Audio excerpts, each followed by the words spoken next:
오늘은 부활절날, 예수님께서 다시 사신 날, 하나님의 말씀을 통해서 우리가 은혜를 받고 다시금 우리에게 마음이 뜨거워지고 새로운 역사가 있기를 축복합니다. 교회는 4대 절기를 지키는데요, 첫 번째는 예수님이 이 땅에 오신 성탄절을 하나님께 드리고요, 두 번째는 오늘 이렇게 예수님이 죽으셨다가 다시 사신 부활절을 기념하고요, 좀 더 있으면 이제 첫 열매로 하나님께 드리는 맥주절을 하나님께 드리고, 그리고 가을에 결실의 계절에 추수감사절을 하나님께 드려지는 이 사계절이 아마 교회의 절기로서는 큰 계절인 것 같아요. 오늘은 예수님께서 죽으셨다가 다시 사신 부활의 날, 이 날을 통해서 하나님 앞에 영광과 기쁨의 역사가 있기를 원합니다.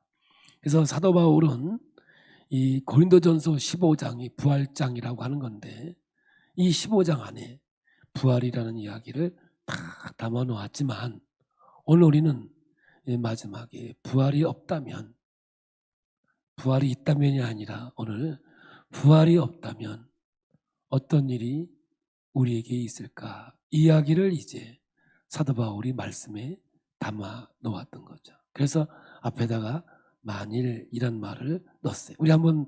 우리 시작을 한번 읽어볼까요? 29절입니다. 만일 죽은 자들이 도무지 다시 살아나지 못하면 죽은 자들을 위하여 세례를 받는 자들이 무엇을 하겠느냐? 어찌하여 그들을 위하여 세례를 받느냐? 그러니까 부활이 없다면 왜 이런 일을 하느냐, 이런 거예요.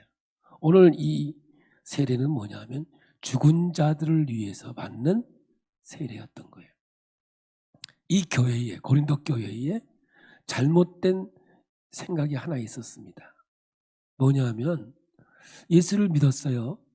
교회도 다녔어요. 그런데 어느 날 세례도 받지 못하고 죽었어요. 그러니까 야, 이거 세례를 못 받았으니 천국 못 간 거 아니냐.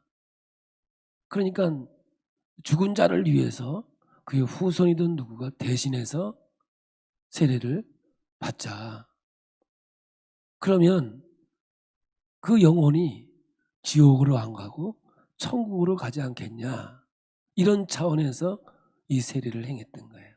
근데 요거를 근거로 가톨릭에서는 성경에도 없는 연옥을 만들었어요. 그래서 사람이 죽으면 천국과 지옥이 있는데 연옥으로 들어가는 거예요.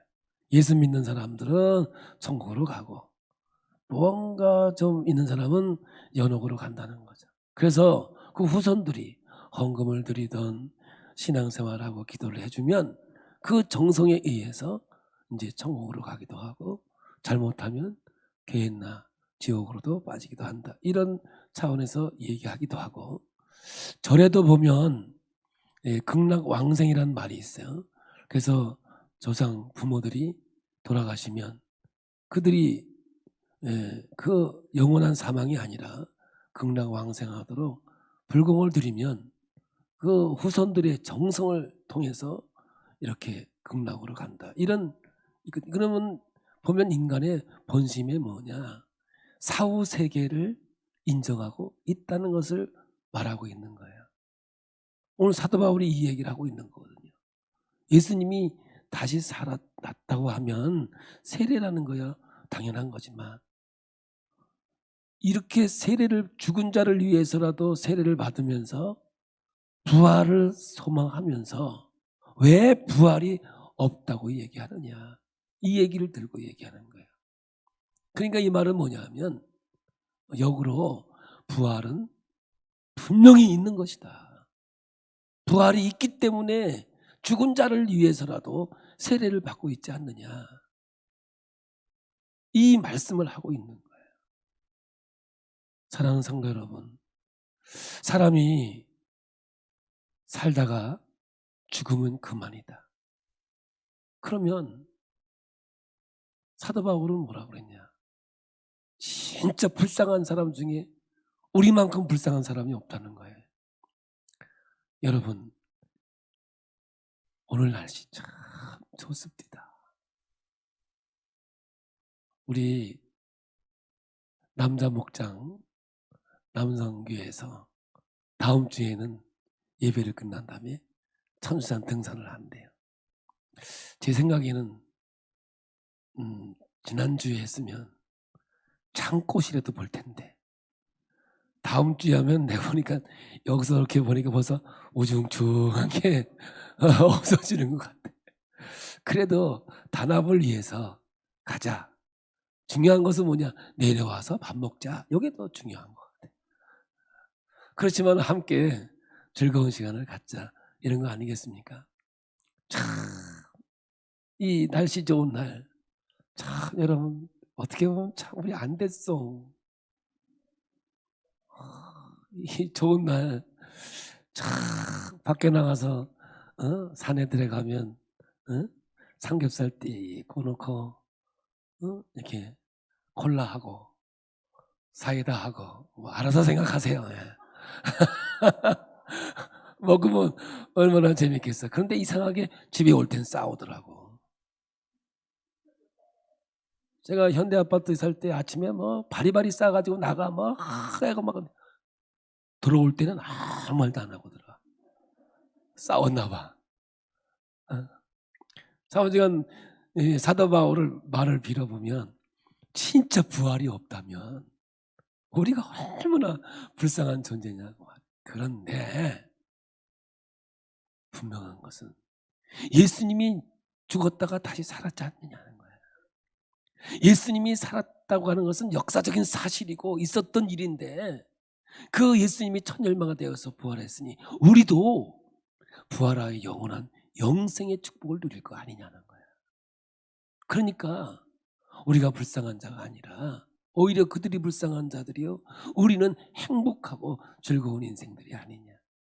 이 논리를 오늘 말씀을 통해서 피고 있는 거예요. 아니 죽은 자의 부활이 없다면 부활하고 세례를 받았겠느냐. 그러니까 이 세례를 받는 것은 분명히 부활이 있는 건데 왜 부활이 없다고 얘기하느냐. 그래서 이거를 앞절에서 말씀하고 있는 거예요. 우리 한번 성경을 통해서 확실히 읽어보도록 하겠습니다. 고린도전서 15장 12절부터 19절까지 한번 생각을 하면서 읽어보겠습니다. 그리스도께서 죽은 자 가운데서 다시 살아나셨다 전파되었거늘 너희 중에서 어떤 사람들은 어찌하여 죽은 자 가운데서 부활이 없다 하느냐. 만일 죽은 자의 부활이 없으면 그리스도도 다시 살아나지 못하였으리라.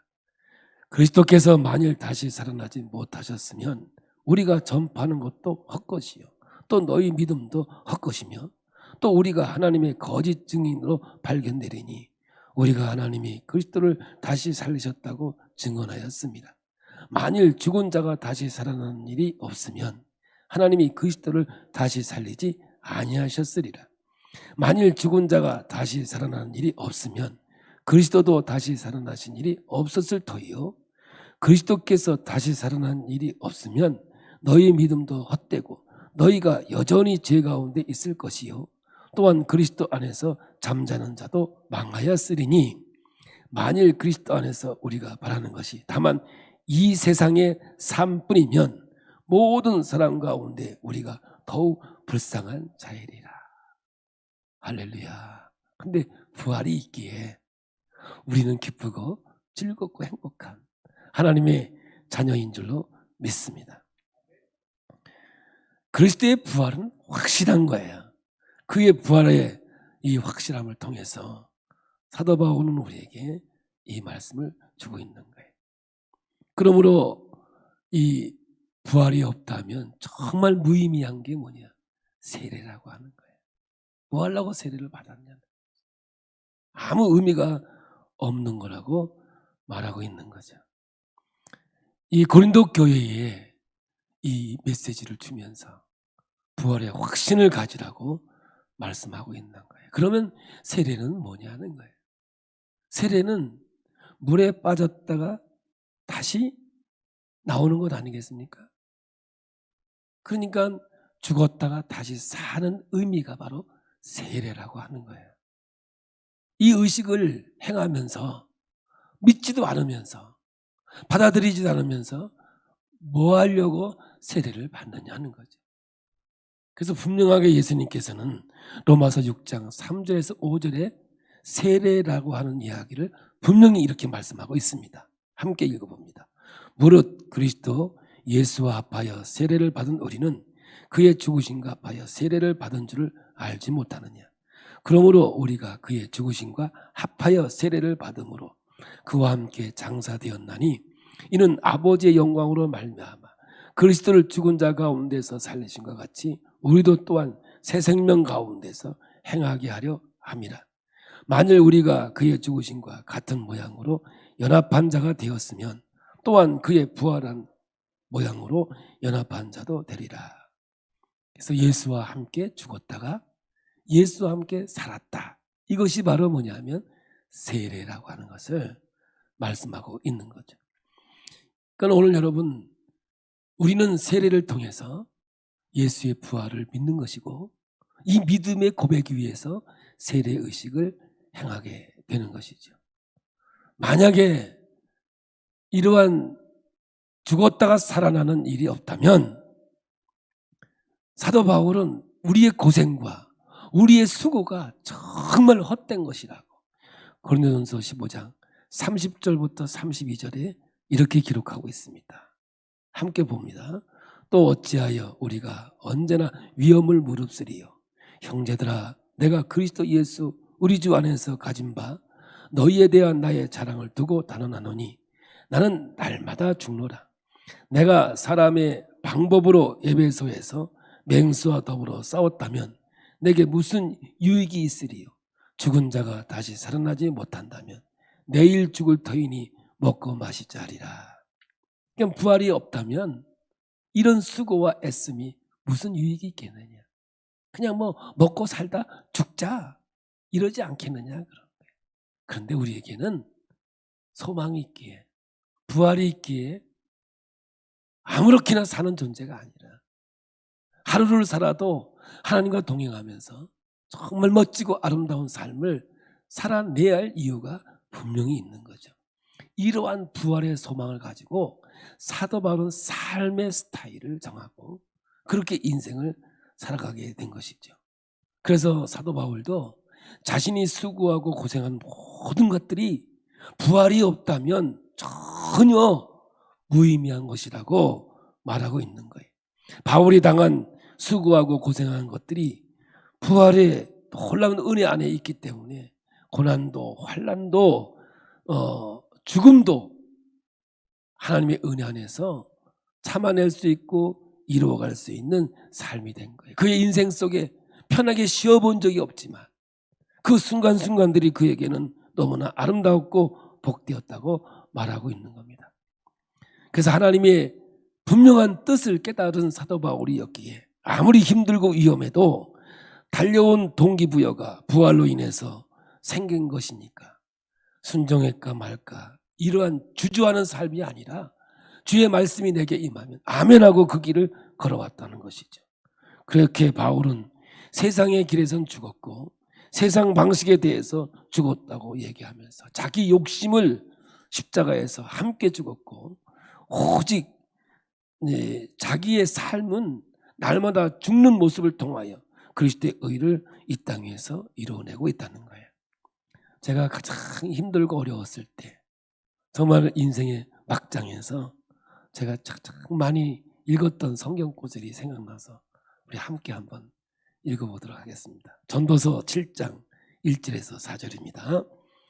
좋은 이름이 좋은 기름보다 낫고 죽는 날이 출생하는 날보다 나으며 초상집에 가는 것이 잔치집에 가는 것보다 나으니 모든 사람의 끝이 이와 같이 됨이라.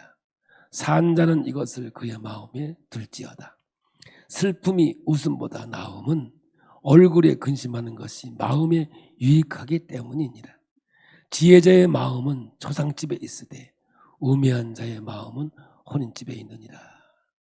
누가 이 말씀을 이해할 수 있겠습니까? 세상의 기존 상식을 뒤집어 엎는 말씀 아니겠습니까? 말씀대로 하면 매년 생일 파티해야 하는 것이 아니라 돌아가신 분을 위해 매년 제사가 축제가 되어야 하는 것 아니겠느냐고요. 모든 사람의 끝이 이와 같이 됩니다. 종말론적인 신앙이 없이는 절대로 불가능한 삶의 이야기인 것이죠. 그러므로 오늘 우리는 이 세상에 살 때 종말론적인 삶을 살아가는 거예요. 지금 내가 죽는다면, 지금 내가 이 세상을 떠난다면 우리의 삶은 어떻게 이루어질까? 그래서 참으로 지혜로운 자는 죽음과 그 이후를 기준으로 해서 지금 자신의 삶을 바라볼 줄 아는 사람이 정말 지혜로운 사람인 거예요. 지혜롭지 못한 사람은 지금에만 초점을 맞추고 현재를 기준으로 살아가는 사람이고, 그보다도 못한 사람은 아예 과거에 얽매여서 늘 과거에 묶여서 사는 사람, 참 불쌍한 사람들이거든요. 오늘 우리의 인생은 종말론적인 삶을 놓고 볼 때 내일 뭐 하느냐에 따라서 오늘 삶이 달라지게 돼 있는 거거든요. 보세요. 내일 아침부터 일찍 일하러 가려면 오늘 일찍 자야 돼요. 내일 노는 날이면 꼭 일찍 잘 필요가 없잖아요. 직장인한테 설문조사를 해봤어요. 어느 요일이 가장 좋습니까? 그랬더니 난 토요일 일일 줄 알았어요. 그런데 금요일이 좋대요. 그게 왜 그러냐 그랬더니 내일 놀잖아요. 내일 쉬니까 오늘 좋다는 거예요. 한 번씩 얘기하잖아요. 옛날에 김탁구라고 하는 연속극이 있었어요. 뭐 알란가 모르겠어요, 여러분들. 김탁구. 그 빵 만드는 그 여기인데 얼마나 그게 재미있었던지. 제가 그게 월요일 날 화요일 하는 연습곡이었던 것 같아요. 제가 부흥회 가가지고 첫날 설교를 좀 길게 했어요. 그랬더니 권사님쯤 되는 좀 약간 나이 드신 분이 나가면서 내가 완전히 인사했더니 막 울려고 그러는 거예요. 왜냐, 김탁구 끝났잖아, 이 집에 가면.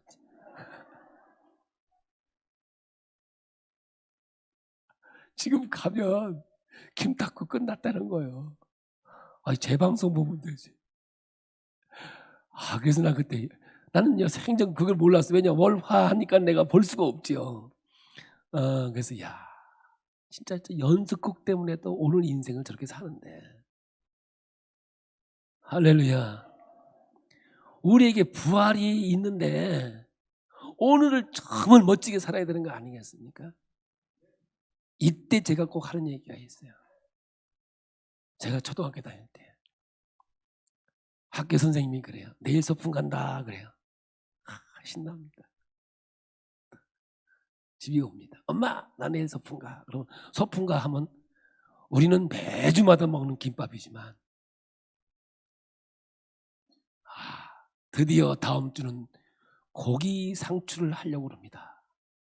왜냐, 식당이 열렸습니다. 그래서 다음 주에는 개봉 박두 기대하시면 되겠습니다. 1년에 한 번 싸주는 김밥이 소풍 가는 날 나옵니다. 그리고요, 저희는 그때는 달걀, 발음이 잘못됐나? 계란.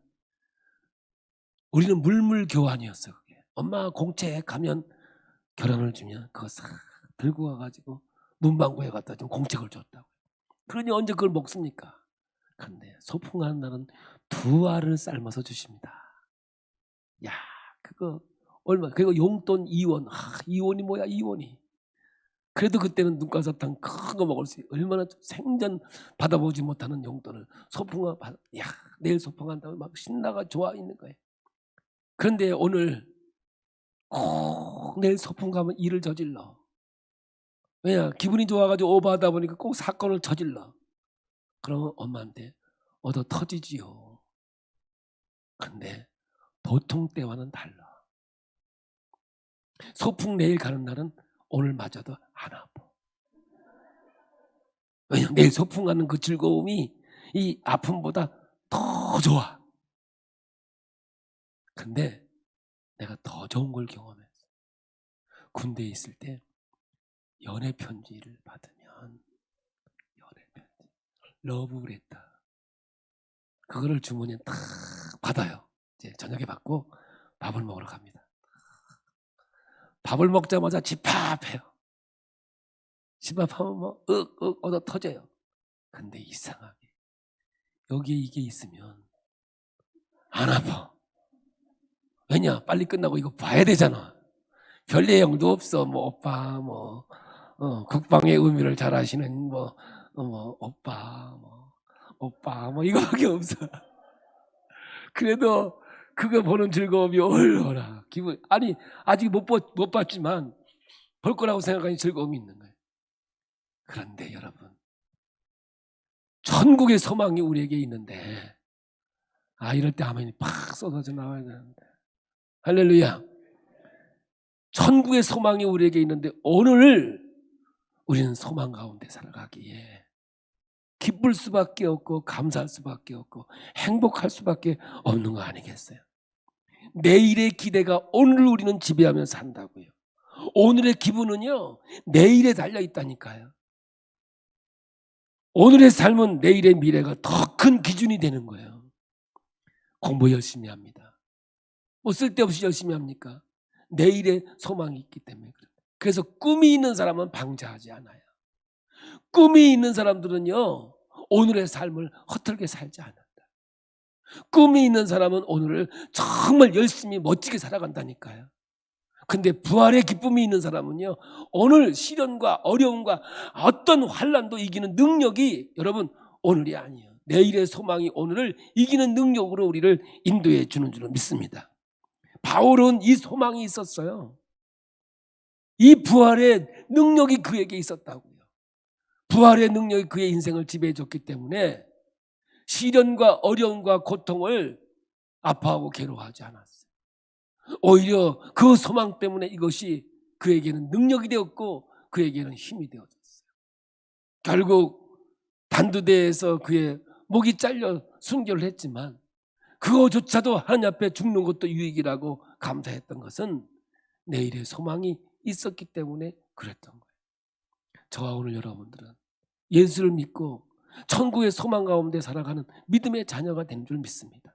그러므로 그리스도인들은 포기라는 없는 거예요. 아멘. 포기는 뭐예요? 배추 포기밖에 없어요. 우리 인생 속에 아무리 어둠이 닥쳐도, 환난이 닥쳐도, 절망이 와도 우리는 포기하지 않는 이유가 있어요. 왜냐? 내일의 부활의 소망이 오늘 나를 지배해 주기 때문에 그런 거예요. 하늘과 땅이 맞닿았다고요. 예수 그리스도가 이 땅에 오심으로 인해서 천국이 이 땅 위에 임했던 거예요. 그러므로 이 세상에서 내가 천국을 갖다 쓸 수 있는 능력이 십자가를 통해서, 예수의 부활을 통해서 우리에게 허락해 주신 줄로 믿습니다. 그러므로 여러분, 사도 바울은 만약에 부활이 없다면, 이 소망이 없다면 우리의 인생은 불쌍한 인생이고 그 수없이 고난과 환난과 역경이 아무 의미가 없던 거예요. 그러니까 오늘 먹고 죽자, 오늘 뭐 아무렇게나 살아가자, 뭐 이렇게 산들 저렇게 산들 죽으면 그만인데 뭐 이렇게 인생을 살아갈 수밖에 없다는 거예요. 그런데 속지 말라는 거예요. 부활이 없다고 하는 사람들의 말에 속지 말라는 거예요. 분명히 예수 그리스도가 다시 살았고 그것이 확증되어 있는 이 상태에서 우리는 부활의 소망을 가지고 오늘 정말 아름답게, 그래서 그리스도인들은요 윤리와 도덕을 넘어가는 거예요. 그 넘어가서 서로 사랑하고 서로 그리스도의 공동체로서 주의 길 가는 믿음의 자녀가 될 수 있는 이유가 부활의 소망이 있기 때문이라고 사도 바울은 분명히 말씀하고 있는 거예요. 그래서 세 번째, 부활이 없다면 어떤 일이냐? 고린도서 15장 32절입니다. 우리 함께 봅니다. 내가 사람의 방법으로 에베소에서 맹수와 더불어 싸웠다면 내게 무슨 유익이 있으리요? 죽은 자가 다시 살아나지 못한다면 내일 죽을 터이니 먹고 마시자 하리라. 이 말씀은 이사야 22장 13절을 가지고 온 거거든요. 이사야가 어떻게 말했나 보십시오. 그날에 주 만군의 여호와께서 명령하사 통곡하며 애곡하며 머리털을 뜯으며 굵은 배를 띠라 하셨거늘 너희가 기뻐하며 즐거워하여 소를 죽이고 양을 잡아 고기를 먹고 포도주를 마시면서 내일 죽으리니 먹고 마시자 하는도다. 그러니까 내일의 소망이 없으니까 뭐 오늘 먹고 마시자, 뭐 놀고 막 띵까띵까 여기저기 뭐 날씨도 좋다 뭐 그러는 거죠. 그러나 부활이 있는 소망이 있는 사람은 이렇게 거룩한 날을 구별하여 하나님께 드리면서도 감사하고 기뻐할 수 있는 분명한 이유가 있는 줄 믿습니다. 사랑하는 성도 여러분, 부활을 확신하는 신앙은 어떤 환경과 상황도 넘어가요. 그래서 진짜 믿음이 들어오면요, 환경에 의해서 지배받지 않습니다. 상황에 의해서 넘어지지 않아요. 소망이 있는 사람은 그 환경과 상황을 넘어가게 되니까 절망과 좌절을 이기는 능력이 있는 거예요. 사람에게는 없어요. 우리는 그냥 먹고 마시자. 먹고 죽으면 뭐 그만인데 뭐라고 이렇게 고생스럽게 사냐. 뭐라고 인내하며 사냐. 그렇게 산다는 거예요. 그러나 이 부활의 소망이 있는 사람들은 오늘을 아름답게 살아가는, 이 땅에 살아가야 할 의미가 있는 것이고 이 땅에 존재할 의미가 분명히 우리에게 있게 되는 줄로 믿습니다. 장차 변화되는 부활체를 입고 그 영광스러운 하나님에 들어갈 준비를 하고 있는 이 땅 위에서 우리는 감사하며 살아가는 믿음의 자녀가 되는 거죠. 이미 말씀드렸지만 하늘과 땅이 맞닿았습니다. 과거, 현재, 미래가 오늘로 맞닿았단 말이죠. 그래서 여러분, 하늘나라의 삶을 이 땅에 끌고 내려와서 기뻐하고 즐거워하고 소망 가운데 살아가는 것이 그리스도인의 삶이라는 거예요. 그러므로 오늘 우리가 신앙의 힘으로 빌어서 잘 먹고 잘 사는 것, 그것도 있어요. 그러나 그게 전부가 아니라는 거예요. 그 소망으로 오늘을 기쁘게 살아가는 거죠. 미래가 없는 사람은 오늘의 희망이 없는 거예요. 미래에 희망이 없는 사람은 오늘 살아낼 수 있는 능력이 없는 거예요. 그러니까 그저 즐기고 쾌락을 추구하는 인생으로 살다가 후회하고 인생은 허무한 거야, 뭐 이렇게 끝을 맺는 사람들이 얼마나 이 땅에 많습니까? 그래서 33절에 바울이 그 시대의 시인의 글을 인용해서 이렇게 말합니다. 속지 말라. 악한 동무들은 선한 행실을 더럽히나니. 아십시오. 악한 동무들은 부활신앙을 가지지 못하게 하는 모든 것들입니다. 부활신앙이 없으면 선한 행실이 없어요. 더럽혀질 뿐이지요. 그래서 바울은 모든 말씀의 결론을 34절에 이렇게 말하고 있습니다. 함께 봅니다. 깨어 의를 행하고 죄를 짓지 말라. 하나님을 알지 못하는 자가 있기로 내가 너희를 부끄럽게 하기 위하여 말하노라. 깨어 있으라고, 의를 행하라고, 죄를 짓지 말라고, 선한 삶을 살아가라고 말씀. 정말 중요한 것은 뭐냐? 자기 중심에서 벗어나야 돼요. 여러분, 죄의 속성을 다시 한번 얘기합니다. 내가 왕이 되는 거예요. 내가 보기에 좋았더라. 이건 아주 죄의 근본입니다. 여기서 벗어나지 못하면 부활의 희망이 없는 거예요. 부활의 소망이 없는 거예요. 예수님이 하나님과 동등됨을 취하지 아니하시고 이 땅에 육신에 입고 오신 것은 우리의 인생을 이 땅에 오신, 예수님이 자기의 인생을 위해서 이 땅에 오셨겠습니까? 하나님인데 우리의 인생을 위해서 왔듯이 오늘 우리가 부활의 소망을 가지면 남을 위해 살아가는 존재가 된, 이게 구원이고 부활의 능력이고 하나님의 은혜고 하나님의 역사인 줄 믿으시길 바랍니다. 다시 한번 강조합니다. 자기 중심은 죽습니다. 자기 중심에 머물면 희망이 없습니다. 그냥 먹고 살자, 오늘만 모면하면 되는 거예요. 그러나 하나님의 살아계신과 역사하신 줄 믿는 내세신앙과 영원한 영생을 믿는 자의 삶은 이 땅에서 아름다운 인생을 살아가는 거예요. 그 아름다운 인생이 뭐예요? 남을 위해 전진, 남을 나보다 낫게 여기고. 아멘은 하나도 안 하시네. 남을 나보다 낫게 여기고. 한번 옆 좀 보세요. 나 보이나? 그렇게 여기시기 바랍니다. 그것이 신앙이고 부활의 신앙이고 하나님의 능력입니다. 하나의 예를 들고 마치려고 합니다. 여러분, 아브라함이 하나님의 백세에 얻은 아들이 있었습니다. 그 이름이 이삭이지요. 그 아이가 정말 귀하게 아름답게 자랐습니다. 하나님께서 약속하셨습니다. 이 씨를 통하여 민족을 이룰 텐데 하늘의 별과 같이 바다의 모래같이 너희 민족을 이루게 할 것이다. 아브라함은 그것을 믿었어요. 아주 확신하고 있었어요. 근데 어느 날 하나님께서 아브라함에 나타났습니다. 아브라함아, 내 이삭을, 내 독생자 아들 이삭을, 그게 예수님을 상징하고 있는 거예요. 이삭을 모리아 산에 와서 번제로 제물로 드려라. 여러분, 번제는요, 각을 떠서 완전히 불에 태워서 없애는 거이 번제거든요. 근데 아브라함은요, 요만큼도 의심하지 않았어요. 요만큼도 마음 아파하지 않았어요. 하나님의 말씀을 듣고 새벽 일찍이 일어났습니다. 성경에 왜 새벽에 일찍 일어났어요? 고민 없이 잠 푹 잤다, 그 얘기거든요. 그리고 이삭을 데리고 모리아산에 와서 제물을 하나님께 드리려고 합니다. 여러분, 이때 아브라함의 신앙은 뭔지 아십니까? 하나님께서 아브라함을 통해서 그 이삭이 너의 민족을 이룰 씨라고 말씀하셨기 때문에 내가 만약에 이삭을 번제로 드린다 할지라도 하나님은 다시 살게 하셔서 부활하게 하셔서 민족을 이룰 것이라는 그 믿음과 확신을 가졌던 겁니다. 그래서 여러분, 이삭을 하나님께 드릴 수 있었던 거죠. 여러분, 이게 바로 부활신앙이에요. 죽어도 살겠고, 저와 오늘 여러분은 죽어도 삽니다. 영원히 삽니다.